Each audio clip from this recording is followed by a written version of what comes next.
In the early hours of September 19, 1994, Mount Vulcan erupted first, sending plumes of ash and gas high into the sky.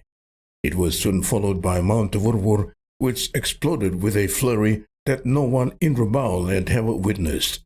Lava spewed from the earth and thick clouds of ash began to blanket the town. The sky turned dark as if night had fallen, even though it was the middle of the day. People ran in panic, gathering what they could as they fled their homes.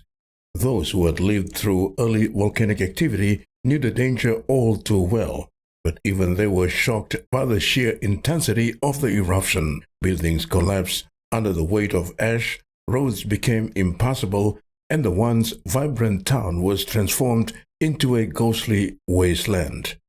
As the ash rained down, Rabaul's iconic landmarks disappeared from sight. The famous Mango Avenue, lined with towering trees, was buried under layers of volcanic debris. The airport, which had been the gateway to the town, was rendered unusable. Ships in the harbor were coated with ash, and many vessels sailed away in search of safety. Despite the devastation, there were moments of incredible heroism. Volunteers and emergency workers risked their lives to help those who were trapped or injured.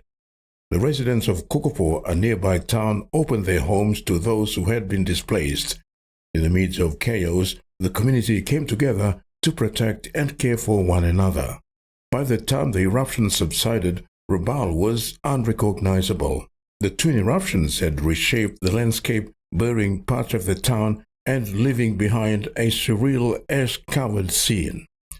Many buildings, including homes, businesses, and the schools, were destroyed, but the spirit of the people remained unbroken. The months and years that followed, efforts were made to rebuild Rabaul. However, the government made the decision to relocate the provincial capital to Kokopo, which was considered safe for future volcanic activity. While some residents returned to Rabaul, many chose to start anew in other areas. Yet to those who had lived through the twin eruptions in 1994, the memories of the day remain vivid, a reminder of nature's power and the resilience of the human spirit. Terry Longwood, TV1 News.